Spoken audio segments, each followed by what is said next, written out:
অহংকারের শেষ সীমানা, এক অত্যাচারী বাদশার পরিণাম। প্রথম ভাগ। এক বিভীষিকার জনপদ। বহু বছর আগের কথা। পারস্যের এক প্রান্তে ছিল আজদাহা নামক এক রাজ্য। সেখানকার বাদশা ছিলেন সালাত ইবনে দাউদ। তার নামের অর্থ ছিল শান্তি, কিন্তু তার কাজে ছিল শুধু অশান্তি আর হাহাকার। তার প্রাসাদ ছিল হীরে জহরত দিয়ে মোড়ানো, অথচ সেই প্রাসাদের দেয়াল তৈরি হয়েছিল সাধারণ মানুষের ঘাম আর রক্তে। বাদশার এক অদ্ভুত শখ ছিল। প্রতিদিন সকালে তিনি প্রাসাদের বারান্দায় দাঁড়িয়ে দেখতেন তার সৈন্যরা রাস্তা দিয়ে যাওয়ার সময় সাধারণ মানুষ কতটা মাথা নিচু করে চলছে। কেউ যদি ভুলবশত মাথা তুলে বাদশার চোখের দিকে তাকাতো, তবে তাকে তৎক্ষণাৎ অন্ধ করে দেওয়া হতো। বাদশাহ মনে করতেন তার তেজ সইবার ক্ষমতা এই ধুলোবালির মানুষের নেই। দ্বিতীয় ভাগ। সেই অভিশপ্ত বিচার সভা। এক প্রচণ্ড খরা দেখা দিল রাজ্যে। মাঠের ফসল পুড়ে ছাই, নদীর পানি শুকিয়ে কাদা হয়ে গেছে। ক্ষুধার চলায় মানুষ মরতে শুরু করল। একদল কৃষক প্রাণের মায়া ত্যাগ করে বাদশার কাছে গেল কর মওকুফের আবেদন নিয়ে। বাদশা সিংহাসনে বসে আঙুর খাচ্ছিলেন। তিনি কৃষকদের কথা শুনে হাসলেন। তারপর বললেন, তোমাদের ক্ষুধার জ্বালা মেটানোর এক দারুণ উপায় আমার কাছে আছে। আগামীকাল সকালে সবাই খোলা মাঠে জড়ো হবে। পরদিন সকালে হাজার হাজার মানুষ মাঠে জড়ো হলো। তারা ভেবেছিল বাদশাহ হয়তো শস্য বিতরণ করবেন, কিন্তু বাদশাহ তার উজিরকে আদেশ দিলেন বিশাল এক লোহার খাঁচা নিয়ে আসতে। সেই খাঁচার ভেতর ছিল 3টি ক্ষুধার্ত সিংহ। বাদশাহ ঘোষণা করলেন, যে ব্যক্তি এই খাঁচার ভেতর 10 মিনিট টিকে থাকতে পারবে, আমি পুরো রাজ্যের কর 1 বছরের জন্য মাফ করে দেব, আর যে পারবে না সে হবে সিংহের খাবার। সবার মাঝে কান্নার রোল পড়ে গেল, কিন্তু কেউ সাহস করে এগিয়ে এলো না।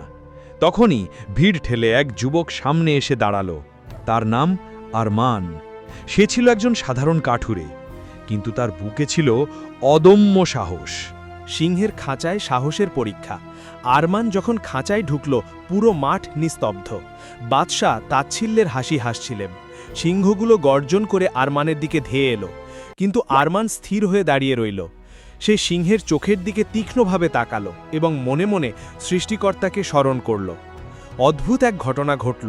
সিংহগুলো আরমানের কাছে এসে হঠাৎ থেমে গেল। তারা আরমানের গায়ে মুখ ঘষতে শুরু করল, যেন সে কোনো শিকার নয়, বরং তরম বন্ধু। আসলে আরমান বনের মানুষ ছিল। সে জানত পশুরা ভয় পেলে আক্রমণ করে। সে নিজে ভয় পায়নি বলেই সিংহগুলো শান্ত হয়ে গিয়েছিল। বাদশাহের মুখ কালো হয়ে গেল। তিনি নিজের পরাজয় মেনে নিতে পারছিলেন না। তিনি চিৎকার করে বললেন, এটি কোনো জাদু, একে বন্দি করো। চতুর্থ ভাগ। সেই বৃদ্ধের ভবিষ্যৎবাণী। আরমানকে যখন বন্দি করে নিয়ে যাওয়া হচ্ছিল, তখন এক বৃদ্ধ ফকির রাস্তার পাশ থেকে উচ্চস্বরে হাসতে লাগলেন। বাদশাহ রেগে গিয়ে ঘোড়া থামিয়ে বললেন, বুড়ো, হাসছো কেন? আমার ক্ষমতা দেখে ভয় লাগছে না? বৃদ্ধ বললেন, বাদশাহ, আমি আপনার ক্ষমতার অবসান দেখে হাসছি। আপনি আজ আরমানকে বন্দি করেছেন কারণ সে আপনার সিংহের চেয়েও বড় সাহসী। কিন্তু জেনে রাখুন, আগামী পূর্ণিমার রাত হবে আপনার এই প্রাসাদের শেষ রাত। প্রকৃতির বিচার শুরু হতে আর দেরি নেই।